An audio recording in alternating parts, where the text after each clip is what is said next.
Channel पे मैं सुभाष जयपाल आपका एक बार पुनः स्वागत करता हूं।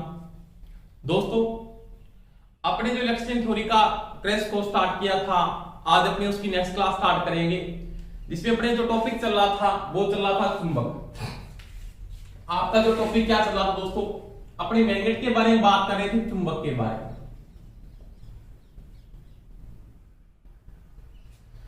जिसमें अपने कल चुंबकीय फ्लक्स घनत्व, चुंबकीय फ्लक्स, चुंबकन बल यानी चुंबकीय बल की बात की थी। आज का जो टॉपिक रहेगा अपने उस टॉपिक में पढ़ेंगे अपने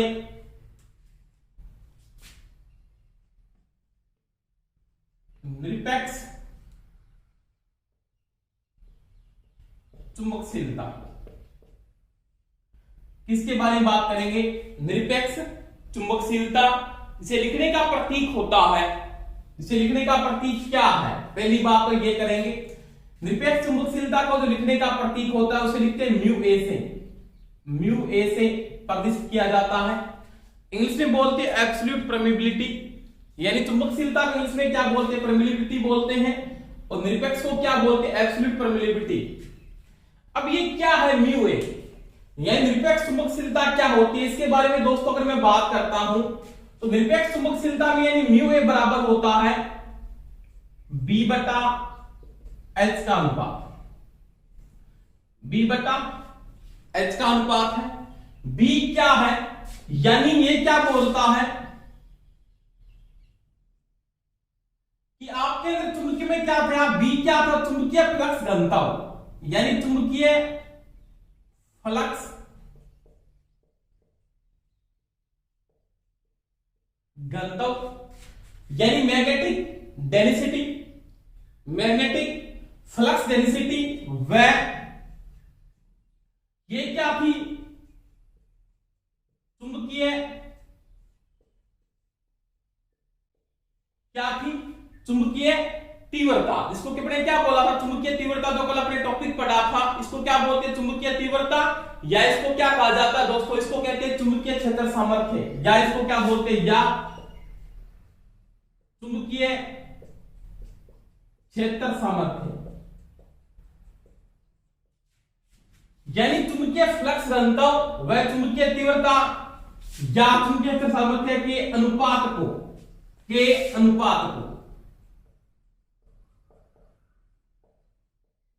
अनुपात को निरपेक्ष चुंबकशीलता कहते हैं। निरपेक्ष चुंबकशीलता, चुंबकशीलता कहते हैं। समझ में आई दोस्तों मेरी बात? यानी चुंबकीय परिपथों के अंदर या चुंबक के अंदर आपके पास B व H के अनुपात को निरपेक्ष चुंबकशीलता कहा जाता है। क्या कहा जाता है? निरपेक्ष चुंबकशीलता, यानी B व H के अनुपात को निरपेक्ष चुंबकशीलता कहते हैं। अब देखो दोस्तों, मैं अगर बात करता हूं यहां पे, तो आपके पास जो निरपेक्ष चुंबकशीलता आती है या निरपेक्ष चुंबकशीलता का जो मात्रक है वो क्या है, उसके बारे में बात करेंगे। उससे पहले मैं बात कर लेता हूं, यानी आपने पढ़ा निरपेक्ष चुंबकशीलता क्या है। पहले तो आप ये बोल सकते हैं चुंबकीय फ्लक्स घनत्व और चुंबकीय तीव्रता का अनुपात है, या इसको ये भी कहा जाता है, यानी इसको ये भी अपने क्या कहते हैं? इसको एक बात और भी कहते हैं कि आप यहां पे जब यूज करते हैं निरपेक्ष चुंबकशीलता को, निरपेक्ष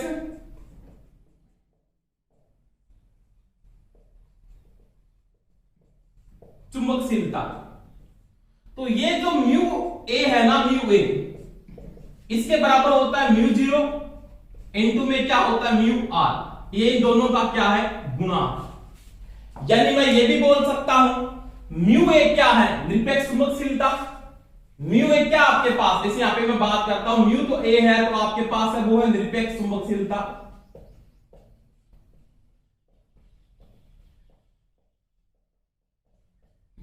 समझ में आई मेरी बात? अब आपने पढ़ा म्यू जीरो क्या है? म्यू जीरो जो आपने कल पढ़ा था, इसको क्या बोलते हैं? म्यू जीरो को, यानी जो म्यू जीरो आपने पढ़ा था वो क्या थी आपके पास? यानी मुक्त अंतराल की चुंबकशीलता या निर्वात की चुंबकशीलता एक ही होती है। मुक्त अंतराल की चुंबकशीलता जो किसमें आती है? हेनरी प्रति मीटर इसका मात्रक होता है। अब देखो इन दोनों का गुणा, अब इसके बाद में बात करता हूं अगर म्यू आर क्या है, तो ये है सापेक्ष चुंबकशीलता। सापेक्ष चुंबकशीलता, इसका कोई मात्रक नहीं होता। सापेक्ष का मतलब इसके अनुपात में कितनी वैल्यू आती है, म्यू ए का मात्रक होता है, क्योंकि दोनों का जो गुणा है वो क्या है आपके पास निरपेक्ष चुंबकशीलता, यानी दोनों का गुणा भी निरपेक्ष चुंबकशीलता है। तो मैं नॉर्मल सी बात कहता हूं कि जो म्यू ए है ना आपके पास, जो आप म्यू ए को यहां पे यूज कर रहे हो, तो ये आपके पास क्या निरपेक्ष चुंबकशीलता, इसका मात्रक क्या होगा, इसका मात्रक भी हेनरी प्रति मीटर होगा, क्योंकि गुणा यूज कर रहे हैं। तो यहां पे भी इसका जो मात्रक आता है वो क्या आता है, हेनरी प्रति मीटर होता है, हेनरी प्रति मीटर। यानी मैं बोल सकता हूं निरपेक्ष चुंबकशीलता क्या है, तो चुंबकीय फ्लक्स घनत्व, चुंबकीय तीव्रता या चुंबकीय शिखर सामर्थ्य का जो अनुपात है उसको निरपेक्ष चुंबकशीलता कहते हैं। या क्या बोल सकते हो आप, यानी सापेक्ष आपके पास कौन सी है, मुक्त अंतराल की चुंबकशीलता, यानी मैं इसमें यह भी लिख सकता हूं मुक्त अंतराल की चुंबकशीलता, इसको आपने किससे लिखा, म्यू जीरो से लिखा। वह सापेक्ष चुंबकशीलता, सापेक्ष चुंबकशीलता जिसको आपने किससे लिखा, म्यू आर से लिखा, के गुणनफल को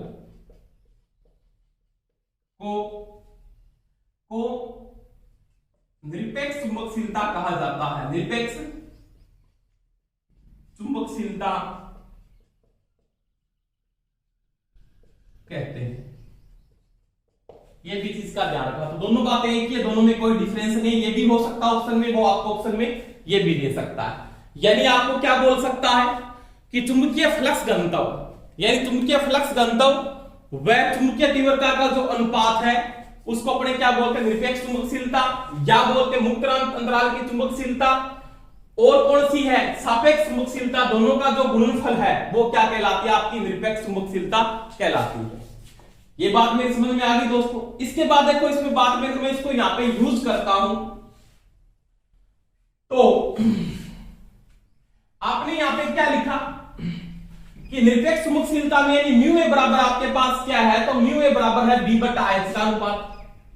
अब मैं बी बराबर क्या लिख सकता हूं, तो बी बराबर मैं लिख सकता हूं म्यू ए इंटू में एच, क्या लिख सकता हूं, म्यू ए इंटू में एच लिख सकता हूं, क्योंकि इसका गुना होगा, ये फ्लक्स घनत्व के बराबर। अब देखो म्यू ए किसके बराबर है, अभी आपने पढ़ा म्यू ए बराबर क्या है, तो वो है आपके पास म्यू जीरो इंटू में mu r, mu naught into में क्या है, म्यू आर के ये बराबर है।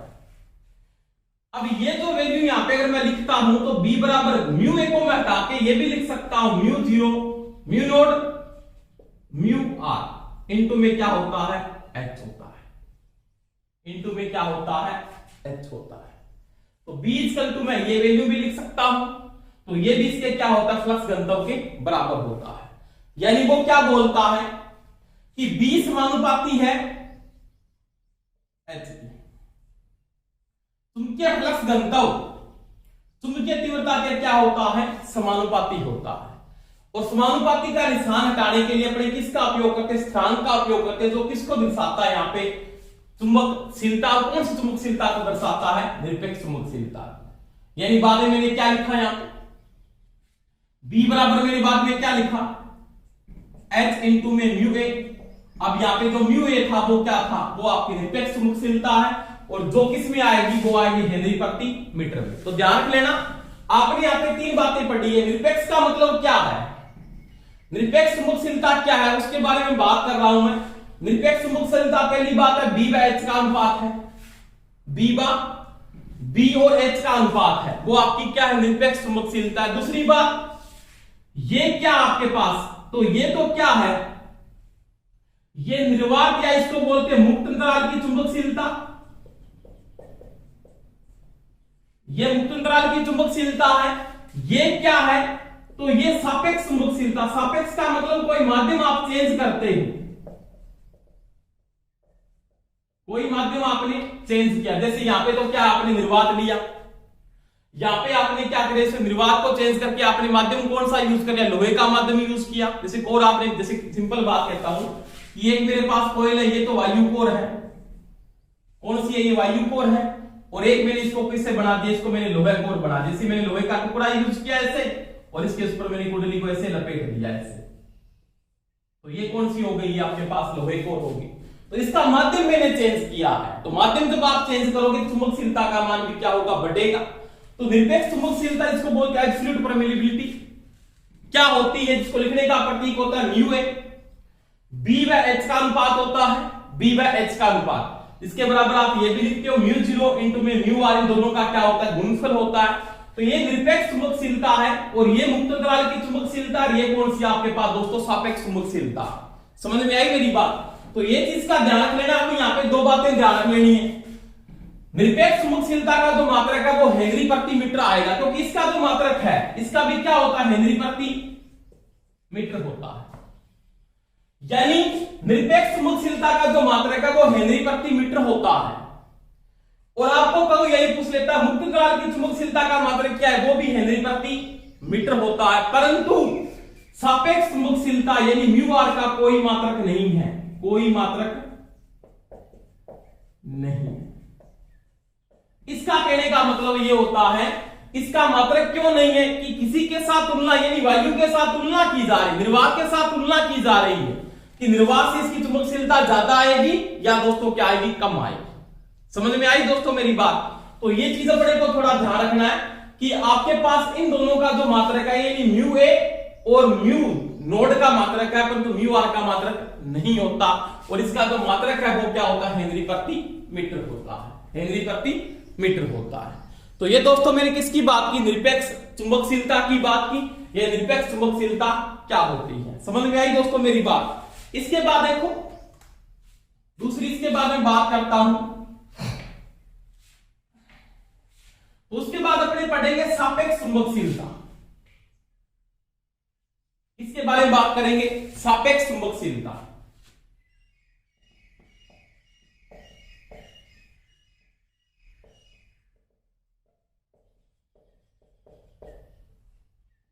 इसके बारे में दोस्तों बात करेंगे बात सापेक्ष चुंबकशीलता, जिसको बोलते हैं रिलेटिव परमिलिबिलिटी। रिलेटिव, इसको लिखने का प्रतीक क्या था, अभी मैंने बात की, इसको लिखने का प्रतीक था म्यू आर। क्या था, म्यू आर। अब ये क्या कहता है, सापेक्ष चुंबकशीलता क्या है, सापेक्ष को क्या बोलते हैं, रिलेटिव परमिलिबिलिटी। रिलेटिव मतलब रिलेट करती है किसी के साथ। जैसे आपने भी बात की क्यों म्यू ए इक्वल टू था म्यू नोड इंटू में म्यू आर था, म्यू नोड इंटू में क्या था, म्यू आर था। अब देखो, अब मैं यहां पे अगर बात करता हूं म्यू आर की, तो ये क्या हो जाएगा, म्यू ए बटा में म्यू भाग में आ जाएगा ये नोड, म्यू नोड। इन दोनों का दोस्तों ये क्या है, अनुपात है। यानी मैं ये लिख सकता हूं क्या, ये क्या थी, तो ये थी आपके पास निरपेक्ष, आराम से समझना दोस्तों, निरपेक्ष चुंबकशीलता जो किस में आई थी, हेनरी प्रति मीटर में आई थी। ये थी आपके पास निरपेक्ष चुंबकशीलता, और ये क्या थी, सॉरी यहां पे है म्यू नोड। क्या है, म्यू नोड, क्योंकि ये गुणा वाला था ना, ये भाग में आ गया, तो यहां पे म्यू नोड है, सॉरी। निरपेक्ष चुंबकशीलता, और ये क्या थी आपके पास, मुक्त अंतराल की चुंबकशीलता। इन दोनों का ये दोस्तों क्या है, अनुपात है। और मेरे को पता है अनुपात का मात्रक नहीं होता, यानी इन दोनों का अनुपात है। ये भी किसमें आ रही थी, हेनरी प्रति मीटर में थी, ये भी किसमें थी, हेनरी प्रति मीटर में थी। क्रॉस हो जाएगा, इसका मतलब इसका कोई मात्रक नहीं होता। यानी आप ये बोल सकते हैं कि निरपेक्ष चुंबकशीलता, निरपेक्ष चुंबकशीलता और मुक्त अंतराल की चुंबकशीलता के अनुपात को क्या कहते हैं, तो उसको कहते हैं दोस्तों सापेक्ष चुंबकशीलता, या बोलते हैं रिलेटिव परमिलिबिलिटी। रिलेटिव परमिलिबिलिटी कहा जाता है। यानी रिएक्ट करती है किसी भी साथ निर्वात से ज्यादा आएगा मान या निर्वात से क्या आएगा दोस्तों कम आएगा। बात समझ में आ रही है मेरी? तो ये चीज का ध्यान रख लेना कि म्यू आर है ये क्या है आपके पास सापेक्ष चुंबकशीलता है, म्यू ए क्या है निरपेक्ष चुंबकशीलता है, म्यू नोड क्या है मुक्त अंतराल की चुंबकशीलता। इन दोनों का मात्रक है हेनरी प्रति मीटर जो क्रॉस हो जाएगा और आपके पास म्यू आर का कोई मात्रक नहीं होता, कोई मात्रक नहीं है, कोई मात्रक नहीं है। ये चीज का ध्यान रख लेना। तो दोस्तों मेरी बात समझ में आई होगी आपके, यानी आप ये लिख सकते हो कि आपके पास जो म्यू आर की वैल्यू है वो किसके बराबर है। तो ये मैंने बात की म्यू आर का जो मान आ रहा है वो कितना मान आ रहा है और वो किसके अनुपात के बराबर होती है। अब देखो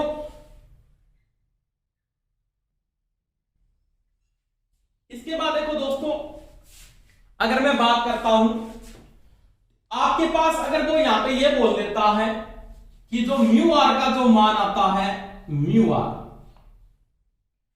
इसका जो मान है वो 1 से ज्यादा आता है, क्या आता है 1 से ज्यादा, तो वह कौन सा पदार्थ है। अगर म्यू आर का मान 1 आता है, क्या आता है 1 आता है, तो वह कौन सा पदार्थ है। वो अगर म्यू आर का मान 1 से कम आता है यानी 1 क्या है बड़ा है, तो वह कौन सा पदार्थ।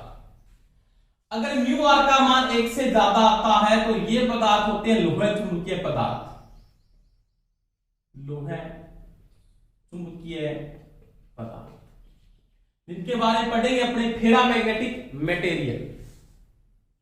यानी इन दोनों का जो मैंने अनुपात किया, अगर इसका मान आपके पास अगर म्यू आर का मान यानी सापेक्ष चुंबकशीलता या रिएक्टिव परमिलिविटी का जो वैल्यू आती है वो 1 से ज्यादा आती है, तो वो पदार्थ कौन से होंगे, तो वो दोस्तों होंगे लोह चुंबकीय पदार्थ, जिसको बोलते हैं फेरामैग्नेटिक मटेरियल। इंग्लिश में क्या बोलते हैं फेरा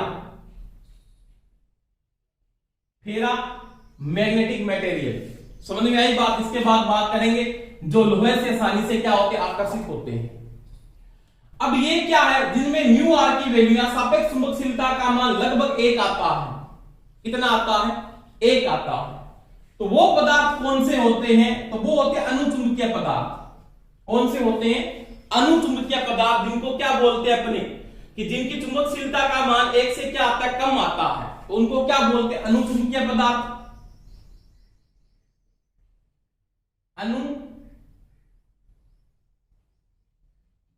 चुंबकीय पदार्थ इसको इंग्लिश में बोलते हैं पैरामैग्नेटिक मटेरियल।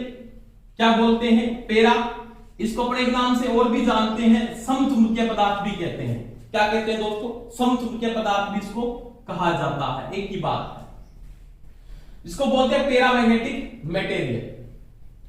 दूसरी मैं बात करता हूं यहां पे तीसरी,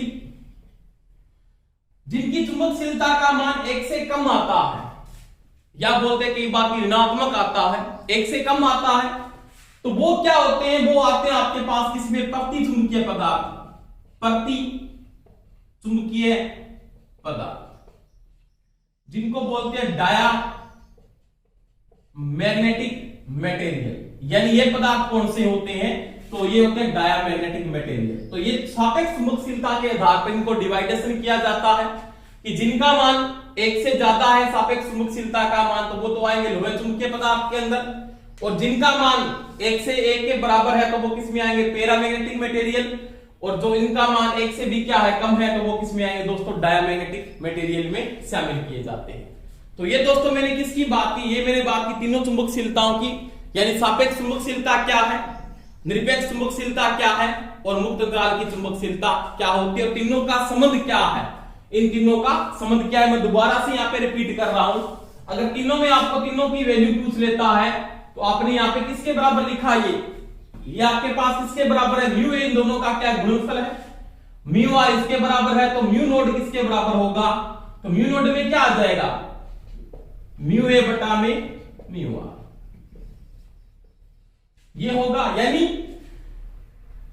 मुक्त अंतराल की चुंबकशीलता और सापेक्ष चुंबकशीलता का गुणनफल क्या है, निरपेक्ष चुंबकशीलता है। निरपेक्ष चुंबकशीलता और मुक्त अंतराल की चुंबकशीलता के अनुपात को क्या बोलते हैं? सापेक्ष चुंबकशीलता कहते हैं। और ये क्या है? ये है मुक्त अंतराल की चुंबकशीलता, निरपेक्ष चुंबकशीलता। और ये क्या है?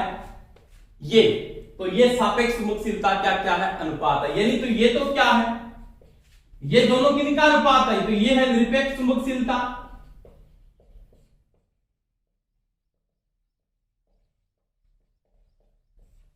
और ये क्या है? मुक्त अंतराल की चुंबकशीलता।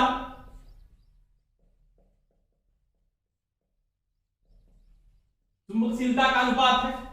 अब ये क्या है? तो ये है निरपेक्ष चुंबकशीलता म्यू ए।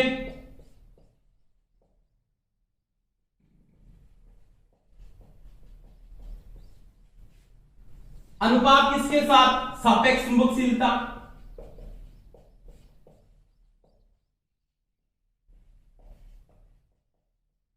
का अनुपात है। तो ये चीज की भी ध्यान रख लेना। और ये दोनों क्या है? आपस में गुणनफल है।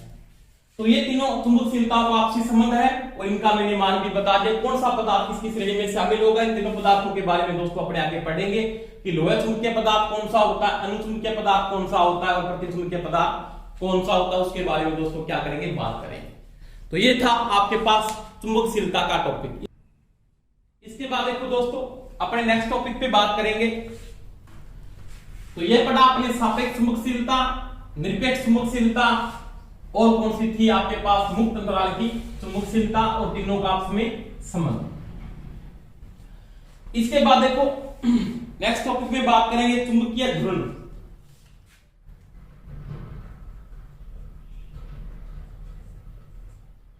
चुंबकीय घूर्णन समझ में आई मेरी बात? किसके बारे में बात करेंगे दोस्तों? चुंबकीय घूर्णन के बाद में बात करेंगे कि चुंबकीय घूर्णन क्या होता है। मैग्नेटिक मूवमेंट इसमें क्या बोलते हैं? मैग्नेटिक मूवमेंट कहते हैं। लिखने का जो प्रतीक होता है, इसे लिखने का प्रतीक है बड़ा एम। बड़े एम से लिखा जाता है।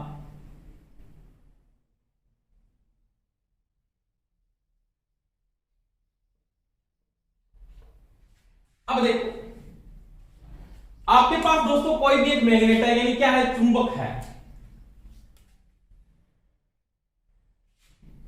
ये एक चुंबक है, यानी एक मेरे पास मैग्नेट है। इसके दो पोल है। एक तो पोल कौन सा है दोस्तों? एन पोल है। और एक कौन सा पोल है आपके पास? एस पोल है। समझ में आई मेरी बात? ये मेरे पास क्या है? चुंबक की लंबाई, यानी ये लंबाई क्या है? चुंबक की। तो चुंबक की लंबाई यहां से लेके यहां तक चुंबक की क्या दोस्तों? ये लेंथ है। ये आपके पास क्या है? इसकी लंबाई।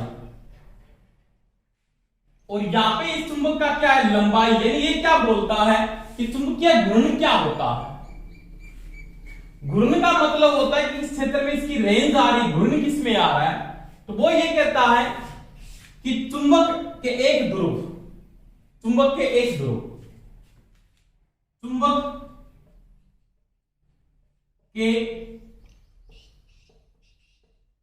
इकाई ध्रुव व चुंबक की लंबाई के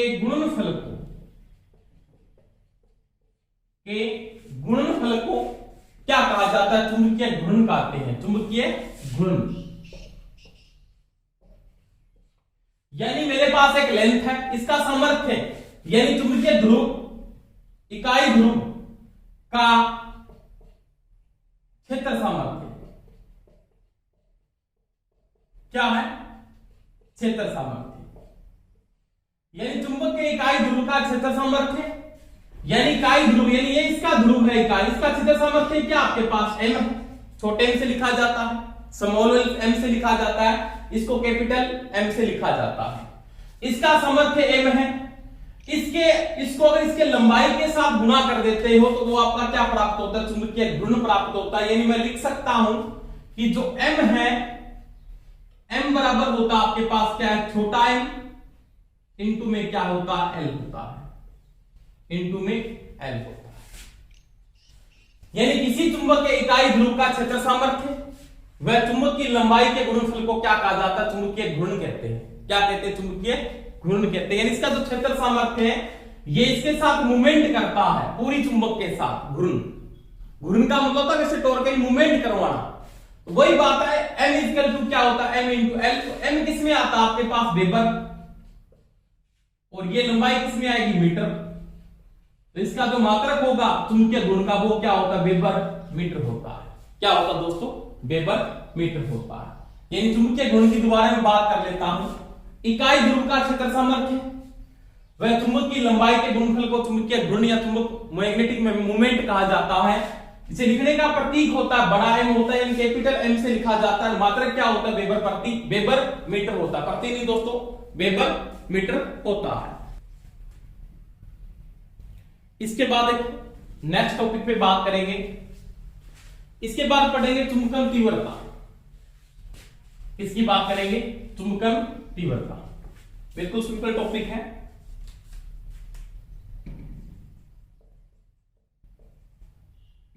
चुंबकन तीव्रता। चुंबकन तीव्रता को जो लिखने का प्रतीक होता है वो या तो इसको लिखते हैं आई से, या इसको लिखा जाता दोस्तों जे से। इसे लिखने का प्रतीक आई या क्या होता है? जे होता है। अब ये क्या है?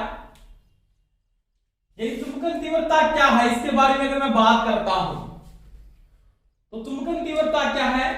किसी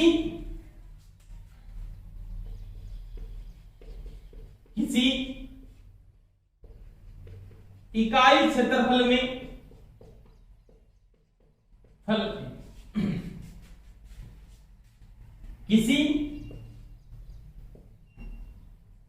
किसी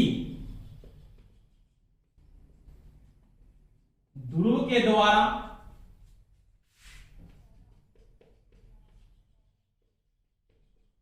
उत्पन्न क्षेत्र सामर्थ्य, किसी इकाई क्षेत्रफल में किसी ध्रुव के द्वारा उत्पन्न क्षेत्र सामर्थ्य को चुंबकन तीव्रता कहते हैं। एक परिभाषा इसकी ये है। यानी क्या बोलता है? कोई भी मैग्नेट है, ये मैग्नेट है, इसके दो पोल आपके पास क्या है? दो पोल। इसका कोई इकाई क्षेत्रफल है, इसका ध्रुव का क्षेत्र सामर्थ्य क्या आपके पास? m है। ये किसी एरिया के अंदर, यानी इसका कोई एरिया आता है, कोई एरिया लिया, इकाई यूनिट एरिया लिया आपने, उसमें आपका कितना क्षेत्र सामर्थ्य, एक ध्रुव का कितना क्षेत्र सामर्थ्य वहां पे उत्पन्न हो रहा है। यानी मेरे पास एक ध्रुव है, इसका मैंने कोई भी एरिया ले लिया, इसका इकाई एरिया मान लिया, ये ले लिया मैंने, उसमें कितना क्षेत्र सामर्थ्य पैदा हो रहा है वो आपका क्या कहलाएगी? चुंबकन तीव्रता कहलाएगी। यानी मैं I इक्वल टू लिख सकता हूं m बटा में a, m बटा में a। समझ में आई दोस्तों मेरी बात? यानी चुंबकन तीव्रता बराबर क्या है? इकाई क्षेत्रफल में किसी ध्रुव, इकाई ध्रुव यूज कर इकाई ध्रुव पर उत्पन्न होने वाला क्षेत्र सामर्थ्य क्या कहलाएगी? आपकी चुंबकन तीव्रता कहलाएगी। से लिखने का प्रतीक क्या? तो क्या आई है या क्या होता दोस्तों? जे होता है। मात्रक देखो क्या आएगा? वेबर प्रति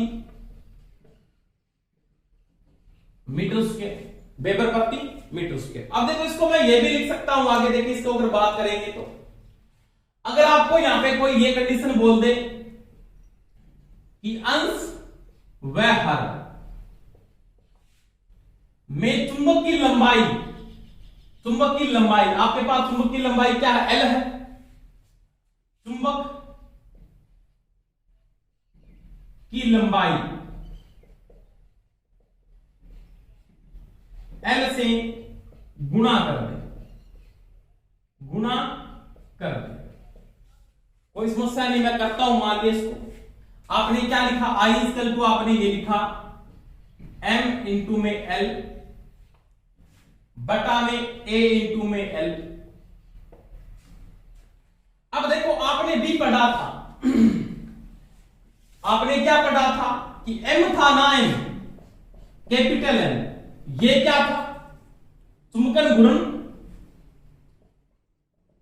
चुंबकीय घूर्णन था ना ये, और इसके बराबर क्या था, m इंटू में l था। तो मैं यहां पे क्या लिख सकता हूं, I इक्वल टू यहां पे लिख सकता हूं कैपिटल M। क्या लिख सकता हूं, कैपिटल M, यानी चुंबकीय घूर्णन, चुंबकीय घूर्णन लिख सकता हूं, बिल्कुल बात सही है, यानी चुंबकीय घूर्णन। और अब देखो A इंटू में L, तो ये क्या होता है, घनत्व, आयतन, सॉरी घनत्व नहीं, क्या होता, आयतन, वॉल्यूम।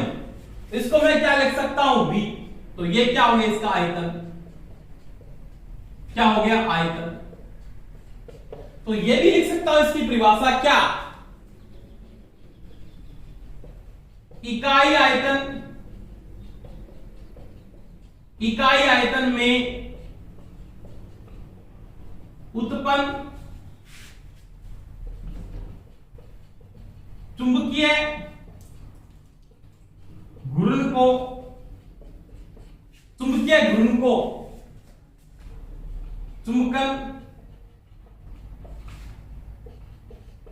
तीव्रता कहते हैं, चुंबकन तीव्रता कहते हैं। ये m बटा में v, ये कैपिटल M यहां पे लिखा है मैंने, m बटा में v। ये भी किस में आएगा, तो ये वो आएगा जो किस में आएगा, मात्रक जो आएगा आपके पास, तो वो क्या आएगा, देखो इसका ऊपर वाले का मात्रक क्या था आपके पास, तो इसका मात्रक क्या था आपके पास, वेबर मीटर, यही था ना। अब ये आयतन किस में आता है, ये आता है घन मीटर में। आप 1 मीटर से 1 मीटर को क्या कर दो, क्रॉस कर दो, तो यहां पे मीटर स्क्वायर बच गया, तो क्या बन जाएगा, वेबर प्रति, वो ही आएगा मीटर स्क्वायर, वेबर प्रति मीटर स्क्वायर। समझ में आई दोस्तों मेरी बात। तो चुंबकन तीव्रता क्या है, इसकी दो परिभाषा यहां पे नोट होगी। इकाई क्षेत्रफल में किसी ध्रुव के द्वारा उत्पन्न क्षेत्र सामर्थ्य को चुंबकन तीव्रता कहते हैं। I equal to small l बटा में a, m बटा में a, स्मॉल l लिखना है यहां पे m। इसका मात्रक क्या होगा, वेबर प्रति मीटर स्क्वायर। इसको लिखने का प्रतीक I या J से लिखा जाता है। अब देखो मैंने अंश और हर में अगर लंबाई, चुंबक की लंबाई l से गुणा कर दूंगा, कोई फर्क नहीं पड़ता है कि समान संख्या से गुणा करने पे कोई फर्क नहीं पड़ेगा। m l बटा l से गुणा किया, m इंटू l किसके बराबर है, चुंबकीय घूर्णन के बराबर, इसको मैंने कैपिटल M से लिख दिया। अब देखो l गुना l, लंबाई को अगर 3 बार गुणा करो तो क्या आपके पास एरिया इंटू क्या हो गया, लंबाई। अगर एरिया को लंबाई से गुणा करते तो क्या आता है आपके पास, आयतन आता है। तो आयतन किस में आएगा, घन मीटर में, ऊपर वेबर मीटर बटा में घन मीटर, तो यहाँ पे स्क्वायर बच जाएगा, 1 मीटर से 1 मीटर क्रॉस हो जाएगा, तो मात्र क्या बनेगा, वेबर प्रति मीटर स्क्वायर। तो ये दोस्तों क्या होती है, चुंबकन तीव्रता होती है। इन चुंबकन तीव्रता बराबर क्या है, तो ये मैंने कंडीशन आपको यहाँ पे समझा दी है, इसको नोट कर लेना, कोई समस्या है तो मेरे को आप बता सकते हो।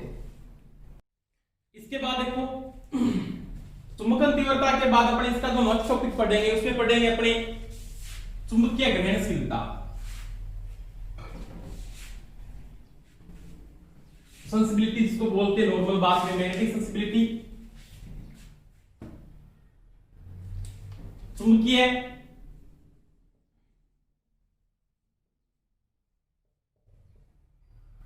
ग्रहणशीलता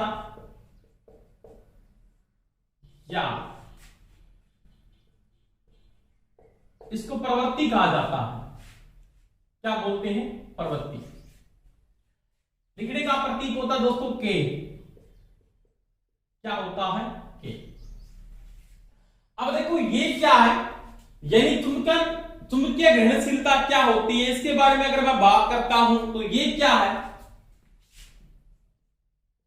I और H का अनुपात है। I क्या है, तो आपके पास क्या था I, तो I में आपने क्या पढ़ा, I था वो क्या था, क्या था I भी पढ़ा आपने। I क्या था, जिसको लिखने का प्रतीक क्या, तो आपने क्या पढ़ा था, I पढ़ा था, या किसको पढ़ा था आपने, J पढ़ा था। लिखने का प्रतीक क्या, तो क्या होता, I होता, या क्या होता आपके पास, J होता है। तो आपके पास I क्या था, तो I था आपके पास चुंबकन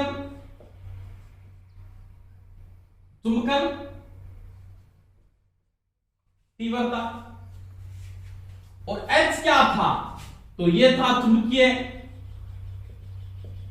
क्षेत्र सामर्थ्य। इन दोनों के अनुपात को क्या बोलते हैं, चुंबक की ग्रहणशीलता। यानी कोई भी जो सिस्टम है, जैसे मैं कहता हूं प्रेरण के द्वारा कोई चीज मैग्नेट बन रही है, आपने इंडक्शन के द्वारा से मेरे पास एक लोहे का टुकड़ा है, ये लोहे का टुकड़ा है, ये मेरे पास आयरन का बार है, लोहे का टुकड़ा। इसके ऊपर मैं कोई भी कुंडली को ऐसे लपेट देता हूं, मैंने इसके ऊपर एक कोयल को ऐसे लपेट दिया और इसमें मैं क्या करता हूं, इलेक्ट्रिकल करंट फ्लो करता हूं, यानी मैंने इसमें डीसी को फ्लो कर दिया, आई धारा प्रवाह की। तो ये कुंडली क्या करेगी, मैग्नेट बनाएगी। क्या बनाएगी, मैग्नेट। अब उस मैग्नेट का क्षेत्र कैसा है, इसका सामर्थ्य कैसा है, चुंबकन तीव्रता के साथ साथ उसका सामर्थ्य कैसा है, यानी उसका माध्यम कैसा, उसके ऊपर भी वो क्या करेगी, निर्भर करेगी। तो ये क्या करेगी, इससे ग्रहण करती है, मैग्नेट को क्या करती है, ग्रहण करती है। उसको अपने भी क्या बोलते हैं, ग्रहणशीलता कहा जाता है। इसको क्या बोलते हैं, प्रवृत्ति भी कहते हैं। क्या बोलते हैं, प्रवृत्ति। प्रवृत्ति क्या कहा जाता है, प्रवृत्ति भी कहा जाता है। इसको इसमें क्या बोलते हैं, सेंसिबिलिटी कहते हैं। क्या बोलते हैं, सेंसिबिलिटी। तो वही बात है यहां पे कि चुंबकीय ग्रहणशीलता या प्रवृत्ति क्या होती है, तो वो आई व एच का अनुपात है, आई व एच का अनुपात है। अब देखो, इसको मैं ये भी लिख सकता हूं, आई बराबर आपने क्या पढ़ा था, आई इक्वल टू आपने पढ़ा था, ये था किसके बराबर, ये था m बटा में a, m बटा में a, यानी इकाई क्षेत्रफल में उत्पन्न होने वाला ध्रुव सामर्थ्य, यानी कितना ध्रुव सामर्थ्य वो पैदा कर रहा है, उसकी वैल्यू कितनी आ रही है, वो आपका क्या कहलाएगा, तो वो आपकी क्या थी, चुंबकन तीव्रता थी। इसकी जगह मैं ये लिख सकता हूं, आई की जगह m बटा में a, m बटा में a, क्या लिख सकता हूं, m बटा में a लिख सकता हूं। h आपके पास क्या था, चुंबकीय क्षेत्र सामर्थ्य था, ये चुंबकीय क्षेत्र सामर्थ्य किससे लिखा आपने, h से लिखा, तो ये h, तो यानी k बराबर मैं ये भी लिख सकता हूं, क्या, m a इंटू में h, ये भी इसके क्या होता है दोस्तों, बराबर होता है। अब देखो, ये कंडीशन अपने को यहां पे नहीं दी, तो आपको वो ये भी दे सकता है, क्या आपने पढ़ा था इससे पहले, इसको मैंने ये भी समझाया था, कैपिटल M से आपने लिखा था इसको, कैपिटल M बराबर आपने क्या लिखा था, कैपिटल M। तो कैपिटल M बराबर क्या था आपके पास, ये था I बराबर आपने ये भी लिखा था M बटा में V होता है, यानी इकाई आयतन में उत्पन्न होने वाला चुंबकीय घूर्ण क्या कहलाता है, चुंबकन तीव्रता कहलाती है।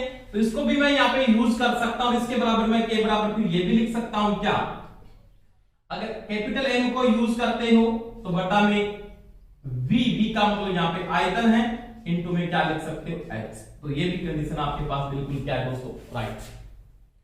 तो ये होती है चुंबक की ग्रहणशीलता, और वो किसका अनुपात होता है, चुंबकीय तीव्रता और चुंबकीय क्षेत्र सामर्थ्य के अनुपात को क्या बोलते हैं, चुंबक की ग्रहणशीलता। इसको प्रवृत्ति भी कहा जाता है। क्या कहा जाता है, प्रवृत्ति। अब इसका जो मात्रक आता है आपके पास, जो इसका मात्रक होता है वो क्या होता है, हेनरी प्रति मीटर होता है। क्या होता है दोस्तों, इसका जो मात्रक है वो क्या है, मात्रक वो है हेनरी प्रति मीटर, यानी चुंबकीय ग्रहणशीलता का मात्रक क्या होता है, तो वो होता है हेनरी प्रति मीटर। क्या होता है, हेनरी प्रति मीटर। तो ये किसकी बात की मैंने, चुंबक की ग्रहणशीलता, यानी किसकी बात की, इसकी प्रवृत्ति की दोस्तों बात की, यानी किसके बराबर होता है। अब देखो कि चुंबक की जो ग्रहणशीलता है, इसकी प्रवृत्ति है, उनमें पदार्थों का मान कितना कितना होता है, उसकी वैल्यू कितनी आती है, तो वो उसमें बात करता हूं। तो अगर एक दो चीजों का ध्यान रख लेना यहां पे, पहली बात, लोहा चुंबकीय पदार्थ व समचुंबकीय पदार्थ की ग्रहणशीलता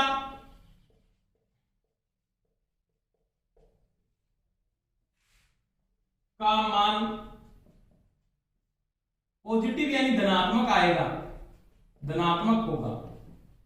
यानी ग्रहणशीलता पदार्थ की प्रकृति पे निर्भर करती है कि पदार्थ कितना ग्रहण कर सकता है, उसकी वो प्रकृति पे डिपेंड करता है। तो तो इसका मान क्या होगा, धनात्मक होगा। 2 नंबर बात मैं अगर करता हूं यहां पे कि समचुंबकीय पदार्थ को आप अनुचुंबकीय पदार्थ भी कहते हो। क्या कहते हो, अनुचुंबकीय पदार्थ भी कहते हो। कि समचुंबकीय पदार्थ और अनुचुंबकीय पदार्थ एक ही बात होती है। अगर आपके पास अचुंबकीय पदार्थ हैं जो चुंबकित नहीं हो सकते, अचुंबकीय पदार्थ, इनकी ग्रहणशीलता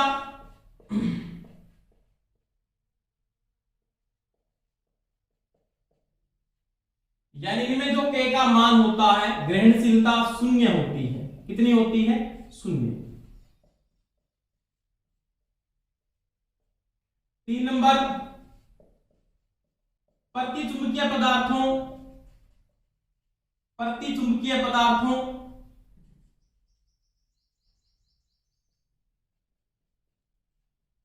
की ग्रहणशीलता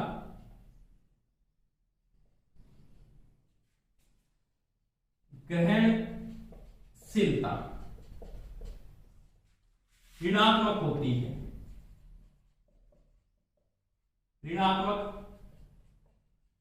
होती है। ये चीज का ध्यान रखना। लोहे चुंबकीय पदार्थों की ग्रहणशीलता सबसे ज्यादा होती है, वो पॉजिटिव आती है।